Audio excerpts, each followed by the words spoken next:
കേരളത്തിൽ ഇതേ രീതിയിൽ ലഹരി ഉപയോഗം കൂടുകയാണ് എങ്കിൽ 10 കൊല്ലം കഴിഞ്ഞാൽ കേരളത്തിൽ യുവതലമുറ ഉണ്ടാവുകയില്ല. 10 കൊല്ലം കഴിഞ്ഞിട്ട് ഒരു സംഗമം വെച്ചിട്ടുണ്ട്, നമ്മൾ തന്നെ ഉണ്ടാവുള്ളൂ. അതിൻ്റെ പേര് യുവജന സംഗമം തന്നെയായിരിക്കും. അവിടെയാണ് തിരുത്തപ്പെടേണ്ടത്. കാസർഗോഡ് മഹൽ കമ്മിറ്റിയാണ് ഈ സമൂഹത്തിൽ ഏറ്റവും ധീരമായ നിലപാടെടുക്കേണ്ടി വന്നൊരു മഹൽ കമ്മിറ്റി. ആ മഹലിൻ്റെ കീഴിൽ ആരെങ്കിലും ലഹരി വസ്തു ഉപയോഗിച്ചിട്ടുണ്ട് എങ്കിൽ മഹലിൽ ആ വ്യക്തിക്കും കുടുംബത്തിനും പങ്കെടുക്കാൻ അല്ലെങ്കിൽ പുറത്താക്കുമെന്ന് ധീരമായ നടപടി എടുക്കേണ്ടി വന്ന മഹൽ കമ്മിറ്റി ഉണ്ട് ഈ കാസർഗോഡ് ജില്ലയിൽ. അതിൽ 1-2 മഹൽ കമ്മിറ്റിയിൽ പോകാനുള്ള ഭാഗ്യവും എനിക്കുണ്ടായിട്ടുണ്ട്. അപ്പം എന്തുകൊണ്ടാണ് യുവജന സംഗമത്തിൽ യുവജനങ്ങൾ വരാതിരിക്കുന്നതെന്ന് വെച്ചാൽ അവരെ ലെവലിലല്ല നമ്മൾ, ഒരു വേറെ ഏതോ ലെവലിലാണ്. അതിനെ അംഗീകരിച്ചു കൊടുക്കുന്ന രക്ഷാകർത്ത സമൂഹമാണ്. അതുകൊണ്ടാണ് കഴിഞ്ഞ ദിവസം എനിക്ക് തോന്നിയിട്ടുണ്ട്, ഇവിടെ പാരൻറ്റിങ് മീറ്റ് നടന്നിട്ടുണ്ട്. എൻ്റെ സബ്ജക്റ്റും അത് തന്നെ, ഞാൻ പറയാൻ ഉദ്ദേശിക്കുന്നത് തന്നെയാണ്. ഇവിടുത്തെ യുവജനങ്ങളെ ഒരു തരത്തിലും നിങ്ങൾ കുറ്റപ്പെടുത്തരുത്. കുറ്റപ്പെടുത്തേണ്ടത് ആ മക്കളെ നിയന്ത്രിക്കേണ്ടിയിരുന്ന, ശാസിക്കേണ്ടിയിരുന്ന, തിരുത്തേണ്ടിയിരുന്ന, കൂടെ ചേർത്ത് പിടിക്കേണ്ടിയിരുന്ന രക്ഷാകർത്താക്കൾക്ക് അതിന് കഴിഞ്ഞില്ല എന്നുള്ളതാണ് സത്യം. നമ്മളെ കാരണവന്മാർ പണ്ടേ എഴുതി വെച്ചിട്ടുണ്ട്, ചൊട്ടയിലെ ശീലം ചൊടല വരെ. നിങ്ങളുടെ കൂടെ ഇരിപ്പിക്കാൻ ചെറുപ്പത്തിൽ നിങ്ങളെ മക്കൾക്ക് കഴിഞ്ഞ് നിങ്ങൾക്ക് മക്കളെ കൂടെ ഇരുത്താൻ കഴിയാത്തത് കൊണ്ടായിരിക്കണം ഇപ്പം ആ കുട്ടിക്ക് നിങ്ങളുടെ കൂടെ ഇരിക്കാൻ കഴിയാത്തത്.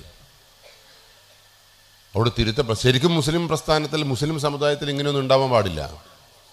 ചൊട്ടയിലെ ശീലം ചൊടല വരെ എന്നുള്ള ആപ്തവാക്യം വളരെ കൃത്യമായി നടപ്പിലാക്കുന്ന ഒരു മതമാണ് മുസ്ലിം മതം. എനിക്കതുകൊണ്ട് തന്നെ മുസ്ലിം മതത്തെ വളരെ ഇഷ്ടമാണ്. കാരണം ഒരു സിസ്റ്റമാറ്റിക് മതമാണത്.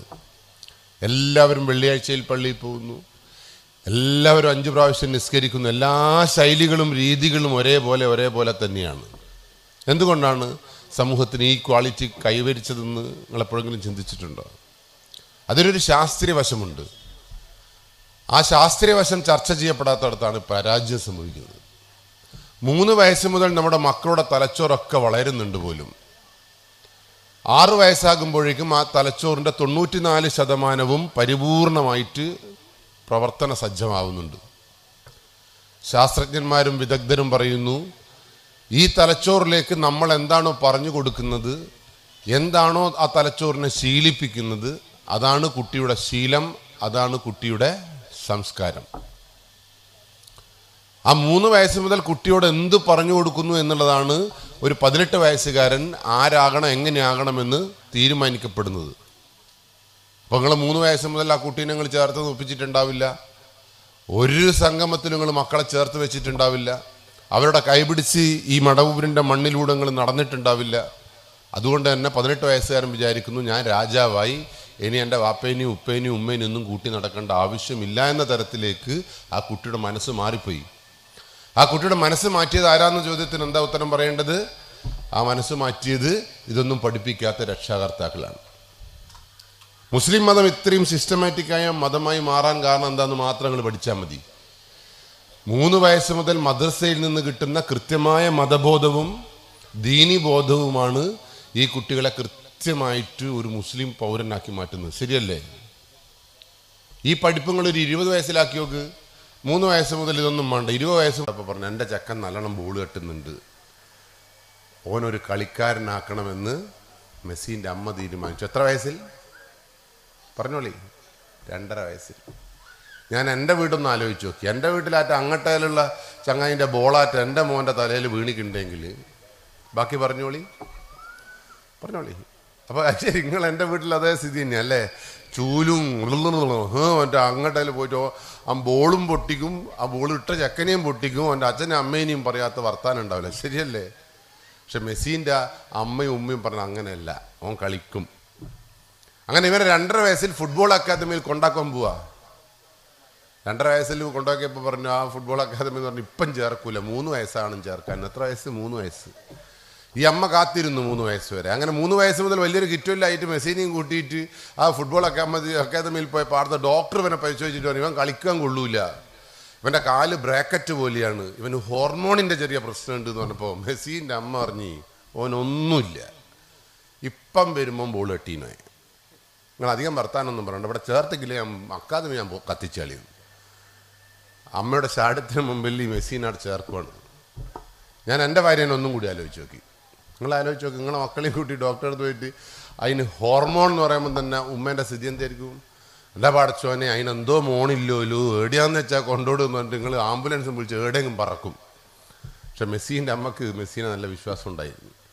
അങ്ങനെ 3-ാമത്തെ വയസ്സ് മുതൽ ബോള് തട്ടിത്തുടങ്ങിയ, അക്കാദമിയിൽ ബോൾ തട്ടിത്തുടങ്ങിയ മെസ്സിയാണ് ലോകത്തെ ഇന്നത്തെ മെസ്സി ആയത്. മെസ്സിൻ്റെ വരുമാനം എത്രയാണെന്നറിയോ നിങ്ങൾ? എന്നാലേ നിങ്ങൾക്ക് ചായയെല്ലാം കുടിച്ചിട്ട് കേട്ടോളിയത്. റൊണാൾഡോൻ്റെയും എംബാപ്പേൻ്റെയും വരുമാനത്തെ കുറിച്ച് അറിഞ്ഞാൽ പിന്നെ നിങ്ങൾ കസേലം വന്ന് എണീക്കുമെന്ന് ഞാനറിയില്ല. മെസ്സിൻ്റെ വരുമാനം 1790 കോടി ഉറുപ്പ്യ ഒരു കൊല്ലത്തിൽ. റൊണാൾഡോനും 1790 കോടി, എംബാപ്പയ്ക്കുണ്ട് അതേ പൈസ തന്നെ. അറിയോ നിങ്ങൾ? ഇത് പറഞ്ഞപ്പോൾ നിങ്ങൾ ഞെട്ടിയില്ലല്ലോ. ഒന്നും കൂടി നല്ലോണം പറഞ്ഞുതരാം ഞാൻ. മെസ്സിൻ്റെ വരുമാനം എത്രയാണെന്നറിയോ? സെക്കൻഡിൽ 540 ഉറുപ്പ്യ. അതായത് മെസ്സി ഒന്ന് കണ്ണ് പൂട്ടിയാൽ 540 കീശയിൽ, രണ്ടൂട് കണ്ണ് പൂട്ടിയാൽ 1080 കീശയിൽ. നിങ്ങളൊന്ന് കണ്ണ് പൂട്ടിയാട്ടെ, പൂട്ടുങ്ങൾ എന്തെല്ലാം നിങ്ങൾക്ക് നിങ്ങളെ കീശയിൽ വന്നോ മനസ്സിൽ വന്നോ ആറിയിട്ട തുണി, അങ്ങോട്ടല്ല പശു, ഇങ്ങനെ അതിർത്തി തർക്കം, ഇത് സ്വത്തല്ല നിങ്ങളെ മനസ്സിൽ വന്നത്. പിന്നെ എങ്ങനെയാണ് നമ്മൾ നന്നാവുക? അപ്പോൾ കേരളത്തിൽ ഇല്ലെങ്കിൽ ഇന്ത്യയിൽ എന്തുകൊണ്ട് ഇല്ലാതെ വന്നു എന്ന് ചോദിച്ച ചോദ്യത്തിന് ഇനി എൻ്റെ വീട്ടിലേക്ക്, എനക്കുണ്ടല്ലോ മക്കള്, എനിക്കിപ്പം ഈ വിവരമെല്ലാം കിട്ടിയത്, അന്നേരം കിട്ടിയില്ല. എൻ്റെ മോൻ 3-ാം ക്ലാസ്സിലാണ് പഠിക്കുന്നത്. ഞാൻ ഓന് 2.5 വയസ്സിൻ്റെ കാര്യം ഇങ്ങനെ ആലോചിച്ച് നോക്കി. നിങ്ങളൊന്ന് ആലോചിച്ച് നോക്കി, നിങ്ങളെ മക്കൾ എന്താക്കുന്നതിനെന്ന്. 2.5 വയസ്സിൽ എൻ്റെ മോൻ കട്ടുമ്മിൽ മൂത്രമൊഴിക്കുന്നതിനും ഞാനും ഭാര്യയും ചർച്ച ചെയ്തെന്നറിയും, മൂത്രം എങ്ങനെ തടയാം. ഓള് പറഞ്ഞു പാമ്പേഴ്സാണ് നല്ലത്, ഞാൻ പറഞ്ഞു സ്നെഗ്ഗിയാണ് നല്ലത്. ഞാൻ അതിൻ്റെ അടിയാ. എന്തിൻ്റെ അടി? ഈ മൂത്രമൊഴിക്കൽ ലോകകപ്പിലൊരു മത്സരമല്ല, അതുകൊണ്ട് തന്നെ എൻ്റെ ചെക്കൻ ഏടിയെത്തിയില്ല. പറഞ്ഞാൽ മനസ്സിലായില്ല നിങ്ങൾക്ക്? അപ്പം നമ്മളെ മക്കൾ